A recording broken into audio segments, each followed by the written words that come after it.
तो हम बात करते हैं कि हम लोग कहाँ पे थे। हम लोगों ने एमवीसी के अंदर ये चीज सीखी थी कि अगर हमारे पास कोई फॉर्म बना हुआ है और व्यू बना हुआ है और उसके अंदर कोई मॉडल है, तो उस मॉडल को हम अपने कंट्रोलर के ऊपर कैसे पोस्ट करते हैं और उस मॉडल से हम वैल्यू कैसे निकालते हैं, ये चीज हमने सीखी थी। यस नो प्रीति मैम? Yes sir. इतना मैंने बोला था, पारुल मैम आपने करके देखा, दीपक सर, सूरज?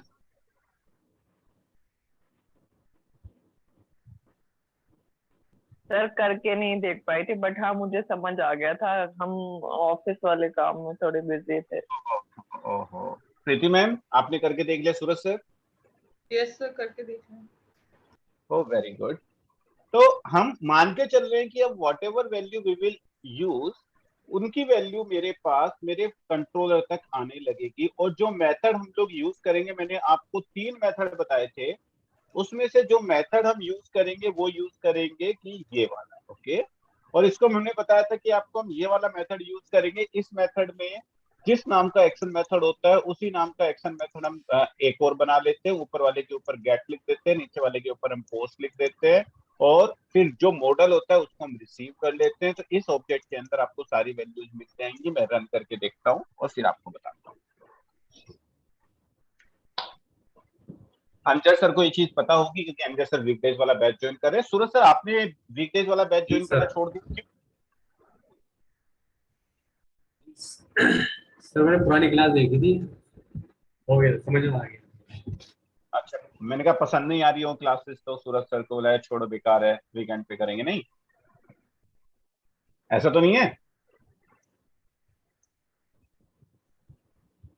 एक बार बिल्ड कर लेता हूं मैं इसको, राइट क्लिक, जी बिल्ड।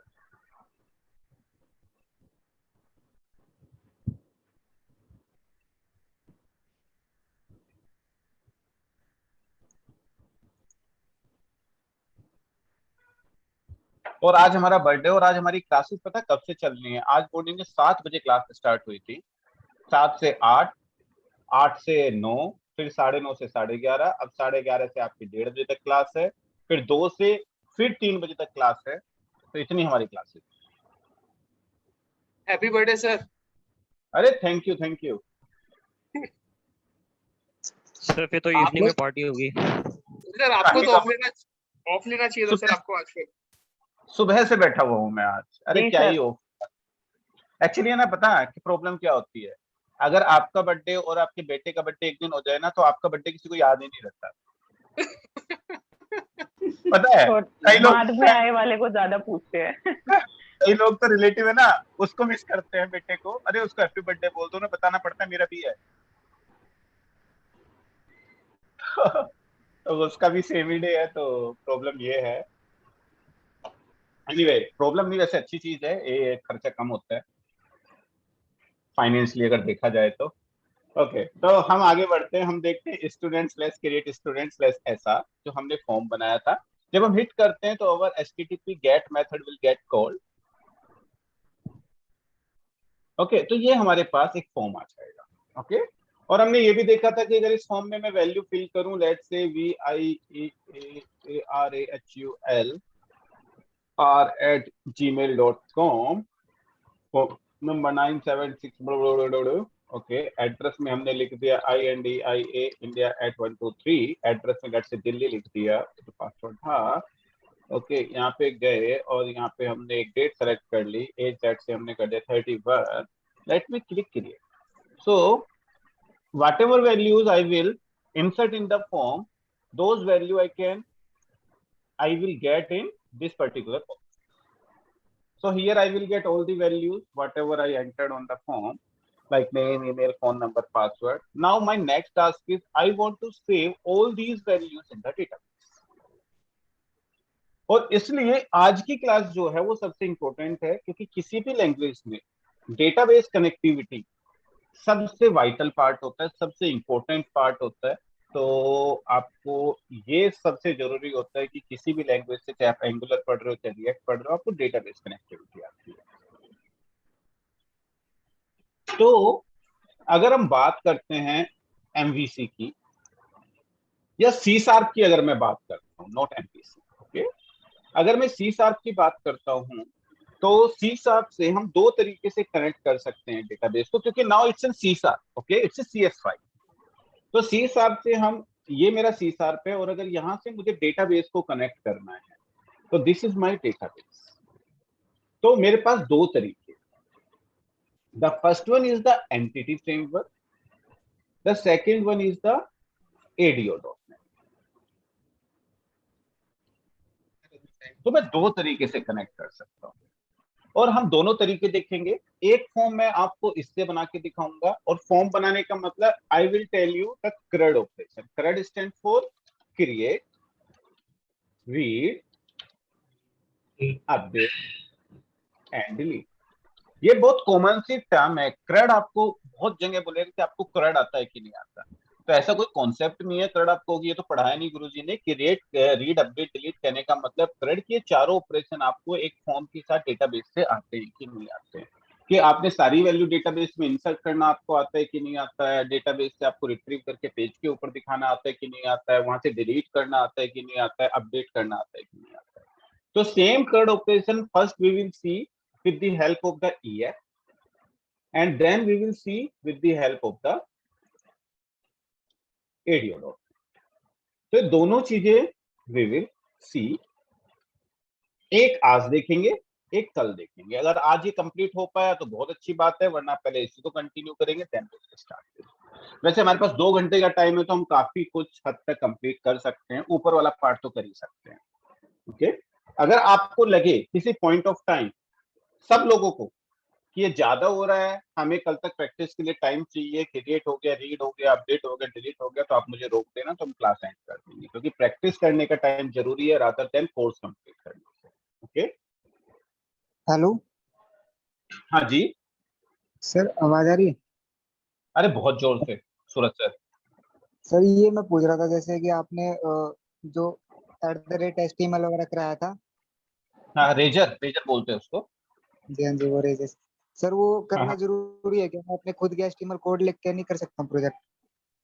हाँ, बिल्कुल लिखो ना, लेकिन HTML का कोड लिखोगे तो एटलीस्ट आपको ये वाली लाइन लिखनी पड़ेगी।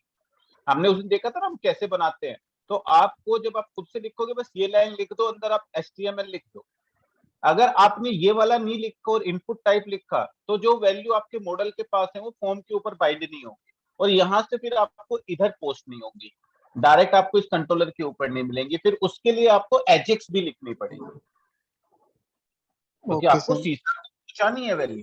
तो एमवीसी कह रहा है कि मैंने एक तरीका दिया हुआ है, इस तरीके से कर लो। अगर आप कहते हो नहीं मैं एचटीएमएल लूंगा, तो फिर यूनिट टू राइट $.ajax, आपको जावास्क्रिप्ट जे क्वेरी के थ्रू अपनी वैल्यू को यहाँ पे पोस्ट करानी पड़ेगी, और यहाँ के बाद का कोड आपका सेफ रहेगा। तो वो मैं बताऊंगा आपको जब हम जावास्क्रिप्ट जे क्वेरी पढ़ेंगे, तो आई विल टेल यू कि आपकी एचटीएमएल फाइल से आपको अपनी वैल्यू को सी शार्प या कंट्रोलर तक कैसे पहुंचानी, ओके, ओके वो आई सर। Will explain. उसके बाद से यू कैन राइट एचटीएमएल वाला पार्ट। अभी के लिए आप ऐसे लेके चलोगे तो it will be more easy, क्योंकि आपको ये चीजें पता है कि एचटीएमएल टेक्स्ट बॉक्स कैसे लेते हैं, एचटीएमएल लेबल कैसे लेते हैं, तो जितने कंट्रोल्स अभी हमें पता है उतना लेके आप चल सकते ओके सर ये सर। हैं, आपने जो रेजर टर्म यूज किया था सर, वो मतलब बेसिकली होती क्या है सर? जैसे रेजर कुछ नहीं, जैसे आप, ये एक सिंटैक्स होता है कि ये ना क्या होता है, इस तरीके से आप अपने कोड को लिखना स्टार्ट करते हो। रेजर कहने का मतलब सी शार्प का कोड और एचटीएमएल का कोड हैंड टू हैंड चलता है। इसमें देखो हम सी शार्प का कोड भी इंक्लूड कर रहे हैं। आपको यहाँ पे फॉर ईच मेथड लगाना है, आगे जाके हम आज की क्लास में ही लगाएंगे। आप @ लिखो और सी शार्प का कोड लिखना स्टार्ट कर दो, तो इसको रेजर सिंटैक्स बोलते हैं। एक होता है plain HTML syntax, you can write the HTML. Razor syntax usually @at sign के साथ इन लोगों ने दिया हुआ है कि कुछ भी आपको सी शार्प का कोड या कुछ भी सी शार्प की बनी हुई क्लास एक्सेस करनी है, जैसे HTML is C sharp class, okay, HTML helper class भी बोलते हैं। तो कोई भी आपको एक्सेस करना है, आप @ लगाओ और अपना लिखना स्टार्ट करो, तो इसको रेजर सिंटैक्स बोलते हैं, okay? तो इसको हम धीरे धीरे जैसे जैसे व्यू बनाएंगे धीरे धीरे सीखते जाएंगे। अभी ये नहीं है कि हमने आपको 2 कंट्रोल बताए तो आपका रेजर कंप्लीट हो गया, अभी बहुत सारी चीजें हम लोग देखेंगे। हाँ, जितना कंप्लीट हो गया उतना आपको पता होना चाहिए कि आप टेक्स्ट बॉक्स कैसे लेते हो, एडिटर फोर में क्या डिफरेंस होता है, नॉर्मल कंट्रोल्स क्या होते हैं, फोर वाले कंट्रोल्स में क्या डिफरेंस होता है, इतना आपको क्लियर होना चाहिए। ओके तो सर अब आपने जो ये बोला कि रीजन मतलब ये हुआ कि यदि हम अपनी स्क्रिप्टिंग कर रहे हैं HTML में @ से या C# में @ से हम रीजर सिंटैक्स करते हैं, राइट सर? C# में @ से नहीं करते, आप HTML ही लिख रहे हो, लेकिन HTML के कोड में C# का कोड भी इंक्लूड कर रहे हो। ओके जी, ओके C# में तो लिख ही नहीं सकते हम, इधर तो लिखेंगे स्क्रिप्टिंग वाला पार्ट, वो लिखेंगे HTML के अंदर, but we can write with the help of this @ sign, कुछ बनी हुई क्लासेस है जिसको हम रेजर सिंटैक्स बोलते हैं। एक नॉर्मल हमारा पहले सिंटैक्स होता था, प्लेन HTML लिखते थे, ये आपका रेजर सिंटैक्स होता है। ओके तो इसको हम इसकी हेल्प से लिखते हैं, बनी हुई क्लासेस अवेलेबल है, बड़ा आसान हो गया है चीजों को लिखना, डेवलपमेंट फास्ट हो गया है। तो आपका इसलिए हम लिखते हैं, पहले हमें कोड C# के अंदर लिखना पड़ता था, कंडीशन सारी लगानी पड़ती थी, इधर केवल आउटपुट भेजते थे, अब डायरेक्ट यहीं पे हम लिख सकते हैं और वो यहीं पे कंपाइल होकर कंडीशन के बेस पे आपको आउटपुट दिखाता है। Okay we will learn, don't worry, अभी के लिए इसको एक्सप्लेन नहीं करते, आई विल एक्सप्लेन इट जब टाइम ठीक है आएगा। अभी के लिए आज की डेट में अवर motto is, our agenda is कि इस वैल्यू को डेटाबेस में कैसे भेजना है और डेटाबेस से कैसे रिट्रीव करना है with the help of the entity framework. तो we need to understand the basics of the entity framework first of all, then we will see कि चारों ऑपरेशन कैसे करते हैं, then we will C ADO.NET से कैसे करते हैं। ओके आपके उसके अंदर शायद कोड के अंदर MVC में केवल एंटिटी फ्रेमवर्क के थ्रू है अगर आपका जो सिलेबस है, but I will explain the ADO.NET as well, don't worry. Okay वो जरूर, तो आपको ये मैं इसलिए बताता चलता हूँ आपको ये चीजें जो मैं एक्स्ट्रा कवर कर रहा हूँ, क्योंकि कभी कभी क्या होता है ना, जब कोर्स एंड हो जाता है तो कुछ बच्चे ना फिर सिलेबस लेके बैठते हैं कि सर देखो सिलेबस में ये लिखा था और आपने ये नहीं कराया, तो उस टाइम पे मैं उनको बताता हूँ कि ये जो नहीं लिखा इसके अलावा ये भी चीजें मैंने कवर कराई, ऑल्दो सिलेबस के अंदर जो कुछ है वो सारी चीजें कवर कराऊंगा, लेकिन फिर भी कोई क्वेश्चन पूछ ले तो उसके लिए मुझे बता के चलना पड़ता है कि ये चीज नहीं है और ये इंपॉर्टेंट है जो हमें कवर करना चाहिए। ओके सर तो सर हाँ जी, सर मैं पूछ रहा था कि जैसे एंटिटी फ्रेमवर्क तो हो गया ना, जो कुछ MVC के अंदर रिबिल्ड क्लासेस है, मतलब पहले से बनी हुई है मैं आता हूँ डेटाबेस बस 2 कनेक्टेड मिनट, के लिए। तो अरे 2 मिनट रुको, मैं बताता हूँ उसके बाद आपको क्वेश्चन लेता हूँ सूरज सर। हुआ क्या, ओके सर। ये बात है बहुत पहले की, 2003 2004 जब ये चीज सोची जाने लगी यार, ठीक है कि, और ये सही है, मैं गलत नहीं बोल रहा हूँ कि मैं आपको कहानी नहीं सुना रहा हूँ, ऐसा ही हुआ था। ये सोचा जाने लगा यार, एक बंदा जो है अगर वो C# में बहुत स्ट्रांग है, वो अच्छे से बिजनेस लॉजिक लिख सकता है, सब कुछ कर सकता है, तो जरूरी नहीं है कि उसका डेटाबेस में भी उतना ही स्ट्रांग हैंड हो। ओके उतना ही स्ट्रांग आपका डेटाबेस को भी हो उसका हाथ, इतने अच्छे से क्वेरी लिख सकता हो, डेटाबेस जानता हो। तो इन्होंने कहा कि यार ऐसा करो, तो फिर हम C# पे अगर आती है क्लास और ऑब्जेक्ट पता है, तो कुछ ऐसा नहीं कर सकते कि यार डेटाबेस की जो टेबल्स हैं उनको भी हम क्लास और ऑब्जेक्ट की फॉर्म में सोचना स्टार्ट करें। ये केवल एक किसी ने सोचा ऐसा, जैसे हाँ तो किसी को अच्छी लगी ये बात, लगी यार ये बात तो सही है यार, अगर हम किसी टेबल को टेबल ना सोच के क्लास सोचें, उसकी जो कॉलम्स हैं उनको उस क्लास की प्रॉपर्टी सोचें, टेबल में एक रो इंसर्ट करना तो इसका मतलब इधर उस क्लास का एक ऑब्जेक्ट बनाना, एक रो इंसर्ट हो जाए, तो ये एक सोच थी। इस सोच को नाम दिया गया ORM। क्या नाम दिया गया? ORM, object relational mapping. Clear? अब ORM जब इसको नाम दिया गया तो अलग अलग लैंग्वेज थी, उन्होंने अपने अपने ORM डेवलप करना स्टार्ट किया। जावा ने अपना ORM जो डेवलप किया उसको हम बोलते हैं एन हाइबरनेट, अगर आपने नाम सुना हो। Hibernate sir. एन हाइबरनेट बोलते हैं, देखो मुझे डिटेल तो नहीं जी पता, सर। लेकिन एन हाइबरनेट या हाइबरनेट बोलते हैं शायद। ओके सर वो ORM ही, जी।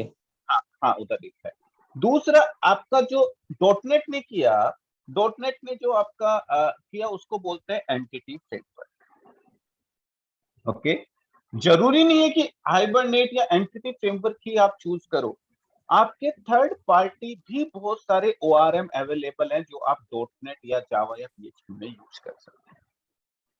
लेकिन सोच क्या थी कि डेटाबेस के जो टेबल्स हैं उनको आपको ऑब्जेक्ट ओरिएंटेड प्रोग्रामिंग की फॉर्म में सोचना है, रादर देन उनको डेटाबेस के टेबल और रोज की फॉर्म में सोचना। तो ये सोच ध्यान रखते हुए आपको एंटिटी फ्रेमवर्क डेवलप किया गया, और एंटिटी फ्रेमवर्क डॉटनेट के अंदर एंटिटी फ्रेमवर्क डेवलप किया गया। और डॉटनेट वाले एंटिटी फ्रेमवर्क इसीलिए यूज कर लेते हैं कि थोड़ा ज्यादा कंपेटिबिलिटी होती है, इसलिए यूज कर लेते हैं। इनिशियली जब एंटिटी फ्रेमवर्क आया था, मुझे ईयर तो याद नहीं है, उस टाइम पे entity framework was only supported by the SQL server database.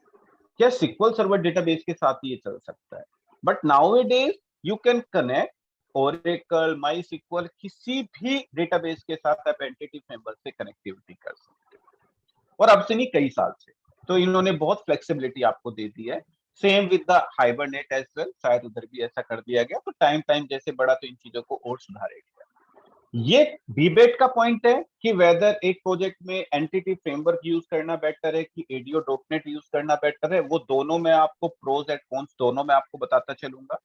तो आपको कई फायदा भी होता है, कई नुकसान भी होते हैं, तो वो आई विल टेल यू। तो उसके अकॉर्डिंग आप डिसीजन ले सकते हो कि प्रोजेक्ट में एंटिटी फ्रेमवर्क यूज करना है कि नहीं करना। ओके, बट वहां तक पहुंचने से पहले पहले एंटिटी फ्रेमवर्क यूज करना तो स्टार्ट करें, तभी तो प्रॉब्लम देखेंगे। तो हमारे पास क्या है, हमारे पास एक एक्शन मेथड है। हमने आपको बता दिया है एक एंटिटी फ्रेमवर्क कहने का मतलब एक यार टेबल को, मतलब सॉरी जो टेबल है उसको क्लास को ऑब्जेक्ट की फॉर्म में हमें सोचना स्टार्ट। ओके, तो मैं दोबारा से लिखता हूँ। देखो, लेट्स से आपके पास एक टेबल है, मैं एक डेटाबेस बनाऊंगा जिसका नाम रखूंगा लेट्स से, हम क्या बना रहे, प्रोजेक्ट का नाम क्या था हमारा, प्रोजेक्ट का नाम था हमारा WAP। Sir WAP let's say मैं डेटाबेस भी इसी नाम से बनाऊंगा। ओके, इसके अंदर लेट्स से मेरे पास एक टेबल है TBL स्टूडेंट करके मैं बनाऊंगा। TBL स्टूडेंट करके बनाने का पर्पस ये है क्योंकि एक वीडियो मेरे पास रीड करने की, अपडेट करने की, डिलीट करने की यूट्यूब पे ऑलरेडी है। सेम स्टेप जो मैं आपको बता रहा हूँ मैंने वहां पे बताए हुए हैं, तो अब वो वीडियो आप कवर कर सकते हो। सारी चीजें क्रिएट करने की नहीं है, क्रिएट करने की आई विल, ठीक है, उसको मैं पोस्ट कर दूंगा यूट्यूब पे यार, तो वहां से भी आप कर सकते हो। उसके बाद TBL स्टूडेंट के अंदर मैंने कॉलम्स बनाए, let's say name, email, definitely ID column होगा। ओके, ID कॉलम क्यों लेंगे, क्योंकि प्राइमरी की बनाने की जरूरत पड़ेगी। Okay, ID, name, email, phone number, password है, लेट्स से कि आपके पास इतने सारे चीज। ये मैंने एक टेबल बना, correct Deepak sir, phone number, password. Okay, अब ORM क्या बोलता है, ORM बोलता है फॉरगेट अबाउट दिस, ये इसको आप मत सोचो कि टेबल है, आप इसको ऐसे सोचो इट्स अ टेबल। मन में उसने कहा कि मन में सोचो, हमने मन में सोच लिया it's a table, very good. उसने कहा कि टेबल सोच ले, बोला फिर इनका क्या होगा, तो बोला इनको आप ऐसे सोचो कि ये जो आपका है लेट्स से ID है, ID है जो है let's say it's get set property, name है ये मतलब उस क्लास की प्रॉपर्टी है। हमने कहा सोच लिया, ये सारे कॉलम भी हमने सोच लिए जो आपने बोले। ओके, इसको मैं थोड़ा छोटा कर देता हूं, हमने ये भी सोच लिया। तो बोला ठीक है, तो बोला इस टेबल में अगर हमें डेटाबेस के पर्सपेक्टिव सोचना है, इस टेबल में एक रिकॉर्ड इंसर्ट करना है, insert into table name query लिखते हैं। बोले कि इधर कैसे करेंगे, बोले इस क्लास का एक ऑब्जेक्ट बना दो, OBJ स्टूडेंट, मतलब इस क्लास का एक ऑब्जेक्ट डेटाबेस की एक रो को रिप्रेजेंट करेगा। उन्होंने ये कहा, सोचो, बोला ये भी सोच सकते हैं, ये भी सही लग रहा है सोचने में तो यार, तो बोला वेरी गुड। और बोल रहे कि सारा कलेक्शन अगर आपके टेबल के ऊपर 50 रिकॉर्ड है तो बोल रहे इस पर्टिकुलर टेबल स्टूडेंट की लिस्ट बना दो, तो वो सारे रिकॉर्ड को रिप्रेजेंट करेगा। हमने कहा वेरी गुड, ये भी ठीक है, ऐसे भी सोच सकते हैं, लिस्ट ऑफ TBL स्टूडेंट, उसका नाम यूजुअली TBL स्टूडेंट्स रखता है, एंटिटी फ्रेमवर्क S लगा देता है, तो S लगा हुआ आपको कभी भी मिलेगा, अभी हम देखेंगे। तो इसका मतलब it's a collection of all the row, S automatically लगा देगा अगर टेबल का नाम TBL स्टूडेंट है और आपको एंटिटी फ्रेमवर्क के अंदर TBL स्टूडेंट्स मिलेगा, तो इसका मतलब उन सारी रो का कलेक्शन। तो इस क्लास का एक ऑब्जेक्ट कहने का मतलब एक रो, आपका सारी रो का कलेक्शन TBL स्टूडेंट मतलब लिस्ट ऑफ TBL स्टूडेंट। तो इस तरीके से ORM ने आपको सोचने को कहा, आपने सोचा, आपको लगा अच्छा, तो इसके बाद एंटिटी फ्रेमवर्क का जन्म हुआ और उन्होंने कहा कि एंटिटी फ्रेमवर्क हम लेके चल सकते हैं। और एंटिटी फ्रेमवर्क धीरे धीरे धीरे धीरे धीरे मैच्योर होता गया और आज के डेट में काफी फ्रीक्वेंटली हम यूज करते हैं। सर जब हम ORM की full form object relational mapping, okay, object के फॉर्म में हम एक रिलेशन बना के मैप करने की कोशिश करते हैं। जब हम एंटिटी फ्रेमवर्क की बात करते हैं, ओके, एंटिटी फ्रेमवर्क को दो तरीके से इंप्लीमेंट किया जाता है। आपके सिलेबस में शायद एक ही तरीके से है, that is called the database first. Okay, तो जो अभी हम कवर करेंगे वो डेटाबेस फर्स्ट है, बट मेरे बहुत सारे आर्टिकल्स होंगे। अगर मैं देखूं, आपको दिखाऊं, मेरे कोड प्रोजेक्ट पे भी होंगे बहुत सारे आर्टिकल्स। जो सिग्नल आर का है, जिसमें मैंने, रुको, code first approach in MVC Vijay Rana code project अगर आता है तो इसके ऊपर मैंने लिख रखा है। अगर आपको प्रॉब्लम हो तो इसका मतलब मैं आपको बता दूंगा कि कैसे करते हैं। तो ये शायद मेरा आर्टिकल इधर होगा। हाँ, तो हाँ, ये वाला है। तो ये आपका कोड फर्स्ट अप्रोच है, ये मेरा ही आर्टिकल है इस पे, तो आप देख सकते हो। कभी अगर कोड फर्स्ट अप्रोच, वैसे बहुत ही कम यूज करते हैं लोग कोड फर्स्ट, लेकिन जब डॉटनेट कोर पढ़ते हैं तो बहुत ही इंपॉर्टेंट चीज है, तो आपको पता होनी चाहिए। But I will explain, don't worry. Dot net core के अंदर जाके अभी के लिए we will start with the database. Sir इसलिए अब सर कोड हमारे फर्स्ट वर्क अप्रोच की प्लेस वजह से में सर 2 बार कर दिया हैं। सर। ये कोड फर्स्ट अप्रोच की वजह से हमने सर प्रोजेक्ट 3 बार बनाया हमने। हाँ जी हाँ, सर, अब हमारे वर्क प्लेस में वही यूज होने लग गया है। करेक्ट। तो सबसे पहले मैं दोनों चीजें कवर करूंगा, डोंट वरी। जब डॉटनेट कोर के अंदर पूछेंगे तो I will cover this code first approach, और यहाँ पे भी I will cover the database first approach, जिससे आपको दोनों का। Okay, I will cover both. तो इसलिए बता रहा हूँ कि आप कभी पढ़ लो, गुरुजी को एंटिटी फ्रेमवर्क के अंदर एक ही अप्रोच बताई थी। एक अप्रोच और होती है वैसे, but no one use that is called the model first approach. कौन सा सर, वैसे रिपीट करेंगे? रिपीट। मॉडल फर्स्ट अप्रोच मैंने लिख दिया। डेटाबेस फर्स्ट होती है, कोड फर्स्ट होती है, मॉडल फर्स्ट होती है। इसको यूजुअली कोई जानता भी नहीं है, 99.99% कोई यूज नहीं करता है।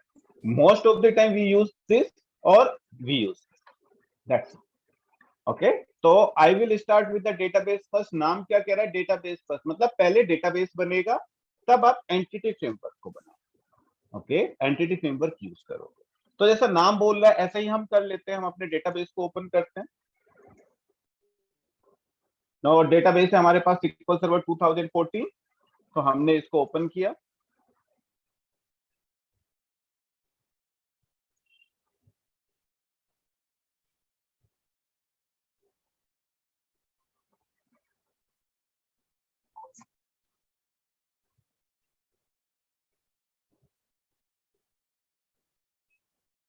थोड़ा टाइम लेगा ओपन होने में, बट होगा।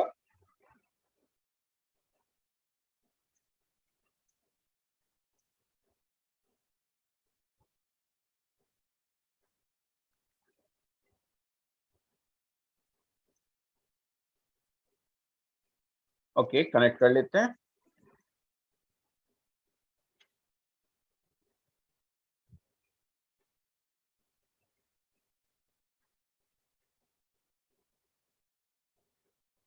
Okay, let me create a database. Okay, हमारे प्रोजेक्ट का नाम क्या है? मैं यही डेटाबेस का नाम रख लेता हूँ। It's not mandatory at all. कभी आपको कि ये गुरु जी सेम ही नाम रखते हैं, सेम ही रखना होता है, ऐसा रूल बना के बैठ जाओ, ऐसा जरूरी WAP। से Salman Khan, Shahrukh Khan kind of thing. You can, आपकी मर्जी है जो आपको रखना है आप रख सकते हो। ओहो, रिमूव यार। Okay, click okay. इसके अंदर एक टेबल बना लेते हैं। टेबल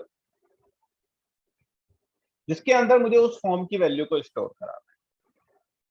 टेबल में हमें पता है, हमने एक चीज सीखी थी, सबसे पहला कॉलम आईडी रखेंगे, और उसको हम क्या करेंगे? इंटीजर करेंगे, और उसको प्राइमरी की बनाएंगे। एंटिटी फ्रेमवर्क यूज करने के लिए इट्स मैंडेटरी कि आपके टेबल में एक प्राइमरी की कॉलम हो। It's mandatory. अगर आपने नहीं लगाया तो आपको एरर आएगी। आप एंटिटी फ्रेमवर्क के थ्रू इंसर्ट नहीं कर पाओगे, तो ये चाबी लगी होना जरूरी है एक कॉलम के ऊपर। इट्स अप टू यू, आप उसको आइडेंटिटी बनाओ या मत बनाओ। नहीं बनाओगे तो आपको वैल्यू इंसर्ट करनी पड़ेगी, बना दोगे तो आपका पीछा छूट जाएगा। बट प्राइमरी की लगाना is mandatory. ID, name, and varchar, let's say 50, email and varchar 50, phone number and worker 50, address, age integer. Okay अगर आपको कोई मैंडेटरी, उधर आपने मैंडेटरी बनाया फॉर्म के ऊपर रिक्वायर्ड, तो यहाँ से अलो नल भी उसको हटा सकते हो, क्योंकि फिर पता है उधर मैंडेटरी है तो वैल्यू आनी है। लेकिन अगर आपने उधर मैंडेटरी नहीं बनाया तो अलो नल छोड़ सकते हो इसको। ओके लेकिन अभी के लिए मैंने सब ऐसे ही छोड़ दिया। Okay and DOB how the end DOB again I will store in the end. तो इंपॉर्टेंट चीज, अगर आप कोई टेबल बना रहे हो और उसके साथ एंटिटी फ्रेमवर्क यूज करना चाहते हो तो प्राइमरी की इज मैंडेटरी। देखो ये वैसे भी मैंडेटरी मान के चलो, क्योंकि आपको लगा के चलना ही चाहिए, चाहे आप EDO.NET यूज करो चाहे आप एंटिटी फ्रेमवर्क यूज करो। तो ये तो आप अपने पल्लू में गांठ बांध ही लो कि एक प्राइमरी की होना जरूरी है। आइडेंटिटी बनाओ ना बनाओ वो आपकी मर्जी है। तो control S, let me name this column TBL student, जिससे कि दोनों चीजें आपके उधर जो वीडियो में सिंक में रहे। अदरवाइज आप कुछ भी रख सकते हो। अब आपने एक टेबल बना दी, आपने डेटाबेस बना दिया। डेटाबेस फर्स्ट अप्रोच मतलब डेटाबेस इज रेडी। आपको इस डेटाबेस को यूज करना है एंटिटी फ्रेमवर्क से क्वेरी करने। ओके अब आते हैं इधर। अब हमें अपने एप्लीकेशन के अंदर एक ORM को इंक्लूड करना पड़ेगा। ORM कौन सा? एंटिटी फ्रेमवर्क है, तो एंटिटी फ्रेमवर्क को इंक्लूड करना पड़ेगा। कैसे इंक्लूड करते हैं? Right click, add new item,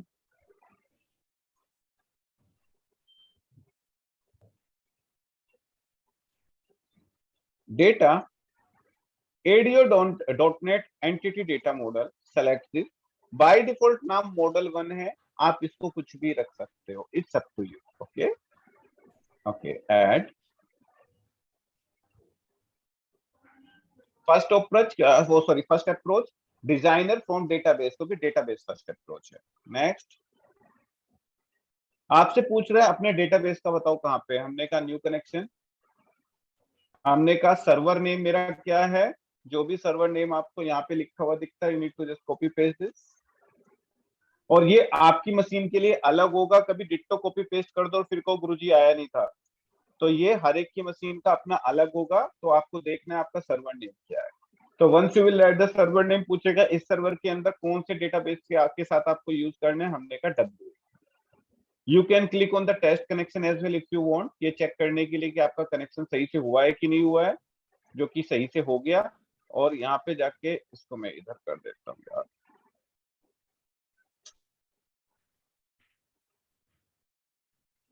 click okay okay. Now एक ये नाम ध्यान से देखना, ये क्या कह रहा है? WAP entity. आपके प्रोजेक्ट का नाम क्या था? ओ प्रोजेक्ट कह रहा हूँ, सो डेटाबेस का नाम क्या था? सर डेटाबेस का सर WAP, उसमें स्टूडेंट करके था। करेक्ट, ये बाय डिफॉल्ट जो डेटाबेस का नाम होता है उसके आगे एंटिटीज लगा देता है, but it's up to you, अगर आपको रिमूव करना है आप रिमूव भी कर सकते हो, लेकिन बाय डिफॉल्ट लगा रहने दो, क्योंकि इस चीज से आपको समझ में आ जाएगी, बाद में आप रिमूव कर सकते हो। बट देखो यहाँ पे है, और ये आपको ठीक है ऑप्शन भी दे रहा है कि रिमूव भी कर सकते हो, लेकिन हमने किया नहीं। ये कह रहा है कि एंटिटी फ्रेमवर्क का कौन सा वर्जन यूज करना चाहते हो, आपके पास दोनों वर्जन अवेलेबल है। हमने कहा लेटेस्ट के साथ जाएंगे, 6 पॉइंट के साथ। Okay okay next. अब ये पूछ रहे हैं कि इस डेटाबेस में कौन कौन सी टेबल्स अवेलेबल है। हमने कहा इस डेटाबेस में एक ही टेबल अवेलेबल है, उसी के साथ मिलकर काम करना। हमने सेलेक्ट कर लिया टेबल। अब देखो यहाँ पे क्या कह रहा है ये, कि आपको TBL स्टूडेंट का जो कलेक्शन है वो TBL स्टूडेंट्स नाम से मिलेगा। आप ऐसा चाहते हो कि नहीं चाहते हो? अगर चाहते हो तो क्लिक रहे, ओके अगर नहीं चाहते तो हटा दो। फिर आपको कलेक्शन भी TBL स्टूडेंट नाम से मिलेगा, टेबल भी TBL स्टूडेंट नाम से मिलेगी, और आप और कंफ्यूज हो। तो इसलिए बाय डिफॉल्ट ये इसको चेक रखता है। तो इसलिए अब आपको कलेक्शन क्या मिलेगा, इसको प्लूरल करके मिलेगा, TBL स्टूडेंट को TBL स्टूडेंट्स करके। ओके तो अभी के लिए मैंने कुछ भी चेंज नहीं किया, बस टेबल सेलेक्ट की एंड क्लिक कर। रिपीट कर दीजिए, प्लूरलाइज का मतलब क्या बताया सर आपने?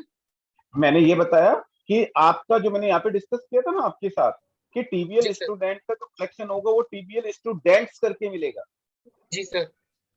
तो ये वही कह रहा है कि टीबीएल स्टूडेंट्स करके आपको कलेक्शन का नाम चाहिए कि नहीं चाहिए। Okay sir. तो हमने कहा हाँ रहने दो यार, हमारे लिए अच्छा है, हमें चीजें जल्दी समझ में आएगी, तो इसलिए हमने बाय डिफॉल्ट चेक होने।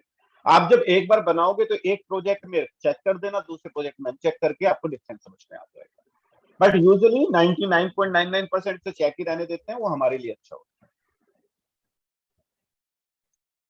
ओके, अब ये थोड़ा सा टाइम लेगा, और टाइम क्या लेगा मैं आपको बता देता हूँ क्या कर रहा है इंटरनली।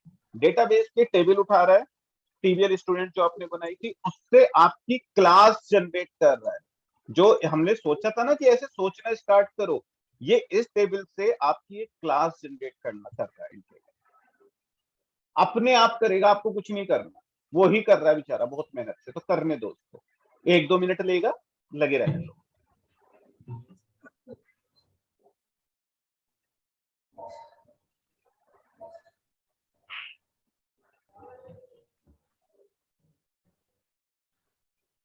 देखो कितनी सुंदर क्लास जनरेट की, ये आपकी क्लास है, पता लग रहा है, इसको देख के आपको पता लग जाना चाहिए कि क्लास। अगर आपको देखना है कि क्लास के अंदर उसने कैसे बनाई मेरी क्लास, तो वो भी आप चेक कर सकते हो, अभी दिखाता हूँ। आप इसको क्या करो, इसको मिनिमाइज करो, यहाँ पे आपका मॉडल बन गया, जो मॉडल का नाम था। इसके अंदर आप नीचे जाओ, आपको देखो क्लास मिल गई टीबीएल स्टूडेंट्स। टीबीएल स्टूडेंट्स आप देख लो, उसने क्या कहा था एंटिटी फ्रेमवर्क ने, ओआरएम ने अपनी टेबल को आप एज ए क्लास देखना स्टार्ट करो, उसने टेबल को क्लास बना।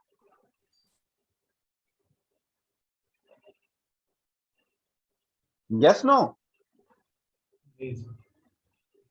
जो ओआरएम की सोच थी, जो उसने सोचा था कि इस तरीके से करेंगे, उसने आपके टेबल को क्लास बना दिया। बोला आपको टेबल नहीं देखनी है, अब आपको बस ये क्लास देखनी है, इसके साथ काम कर। तो इससे पार्शियल क्लास क्यों बनाया है?